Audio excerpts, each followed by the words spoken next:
Antes de asumir la presidencia el 1 de diciembre de 2006, Felipe Calderón pactó la apertura total del país a los intereses empresariales, nacionales y extranjeros. Su plan privatizador fue nombrado México 2030, proyecto de gran visión. El plan transeccional calderonista urdía la ocupación integral del país. Con este, la clase dominante pretendía desmantelar el Estado-nación mexicano. 14 documentos que integran el plan detallaban que uno de sus principales objetivos era la creación de una nueva constitución política. Los archivos desclasificados en la Presidencia de la República y consultados por la revista Contralínea en 2010 revelaron que esta Carta Magna aboliría la propiedad pública, desconocería los derechos colectivos, el patrimonio y los bienes nacionales y abandonaría el concepto de soberanía nacional. La imposición del Plan México 2030 incluía también una guerra social.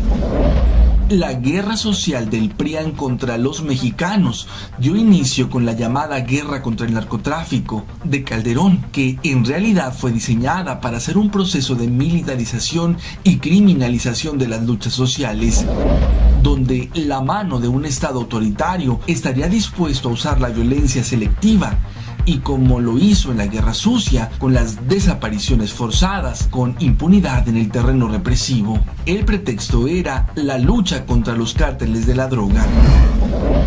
Para Estados Unidos, la guerra es una simple herramienta más, donde no importa que haya millones de muertos, hambre, guerras fratricidas y eternas, conflictos religiosos o atentados terroristas. Todo es válido para conservar e incrementar las grandes fortunas del planeta, pero principalmente las de su país.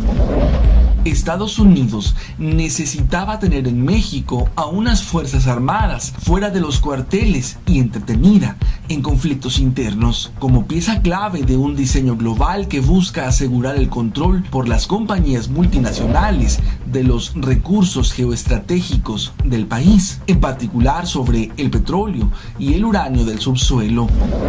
En este sentido, el caso Gutiérrez Rebollo aceleró la penetración de los organismos de inteligencia norteamericanos en sus homólogos mexicanos. El general del ejército, Jesús Gutiérrez Rebollo, procesado por cargos fincados de enriquecimiento ilícito, acopio de armas y vínculos con el crimen organizado en 1997, fue detenido por indagar en la relación entre narcotraficantes y la familia del entonces presidente, Ernesto Zedillo. Días después de la captura de Gutiérrez Rebollo, la administración Clinton pudo impulsar 6 condiciones hacia el presidente Zedillo a cambio de obtener la certificación, arresto en un plazo máximo de 6 meses de los capos Amado Carrillo y los hermanos Arellano Félix, extradición de 12 narcotraficantes mexicanos, algunos en prisión como Rafael Caro Quintero, inmunidad diplomática para los 39 agentes de la DEA asignados oficialmente a México, permiso para que el personal de la DEA pudiera portar armas en territorio mexicano, autorización para que barcos de la Guardia Costera estadounidense ingresaran en aguas mexicanas y cumplieran tareas de interdicción, participación plena de las Fuerzas Armadas mexicanas en una fuerza multinacional americana para combatir supuestamente el tráfico de drogas. Además, la caída de Gutiérrez Rebollo sirvió también para desmantelar el Instituto Nacional para el Combate a las Drogas que dirigía el general y crear una dirección antidrogas mexicana que sería a imagen y semejanza de la DEA, y sus agentes serían seleccionados y entrenados por el FBI, la CIA y la propia DEA. De forma paralela, habría también una agencia de espionaje en México. Así, mientras los servicios de inteligencia mexicanos eran desmantelados, la CIA enviaba 200 agentes, informantes y analistas para abordar el tema del narcotráfico. En 2011, más de 8,000 documentos secretos fueron desclasificados en Estados Unidos. Entre ellos, se revelaba las relaciones que mantuvieron en la CIA con diferentes cárteles de la droga en el mundo para financiar sus operaciones. La CIA acudía al narcotráfico para llenar sus arcas y realizar sus operaciones clandestinas. Informes de la década de los 80 muestran que para contrarrestar la presencia militar soviética en Afganistán, Estados Unidos gastó más de $2.000 millones en el financiamiento de la resistencia afgana a través de los cárteles de drogas. Y con paramilitares entrenados por la CIA y otras agencias estadounidenses, se infiltraron poderosos cárteles como los Zetas a México, y con operativos como el llamado Rápido y Furioso, ingresaron millones de armas legales e ilegales al país. Bajo el falso discurso de una guerra contra las drogas, se impuso un modelo de seguridad basado en la militarización de las fuerzas de seguridad del Estado. Dicho modelo de guerra es financiado por Estados Unidos, quien ha destinado a través de la Iniciativa Mérida más de $3.000 millones en equipo y entrenamiento de los cuerpos de seguridad.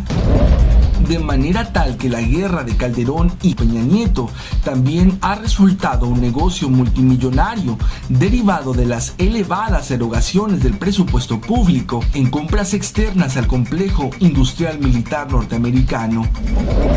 El plan para que México se convierta en un estado fallido y Estados Unidos inicie una progresiva invasión ha resultado todo un éxito, señaló el periodista James Concroft. La guerra contra el narco sirve para justificar a Estados Unidos enviar a su personal y participar en las operaciones de inteligencia, para así incrementar el control de la población de ambos países. Y los mexicanos, en el estupor del duopolio televisivo, no saben que la guerra es una excusa para militar a la nación, puntualizó. La descomposición que vive el país puede ser atribuida a muchos factores políticos, económicos y hasta sociales, pero nadie puede negar la responsabilidad directa de Felipe Calderón por vulnerar la soberanía y la misma Constitución para entregar el país en su totalidad a las privadas extranjeras, principalmente estadounidenses. Así se planeó en el documento México 2030, proyecto de gran visión, cuyo objetivo era privatizar los sectores estratégicos y los bienes de la nación como la energía, el agua, las zonas de reserva de la biosfera, la salud, la ciencia y la tecnología. En su objetivo final, México será gobernado por mexicoamericanos y se habrá entregado a América del Norte. Estados Unidos dictará las políticas públicas, habrá instituciones compartidas, las Fuerzas Armadas mexicanas intervendrán en conflictos internacionales para la seguridad hemisférica y se abandonará el concepto de soberanía. Los poderes económico y político que impulsan el proyecto México 2030 están dispuestos a todo, como lo estuvieron antes, tal como lo ha estado a lo largo de todas estas décadas el poder dominante en México, señaló el politólogo y antropólogo Gilberto López y Rivas. Esta ocupación integral del país tiene como propósito vender el Estado-nación, pero las cosas no están saliendo tal como lo quisieran.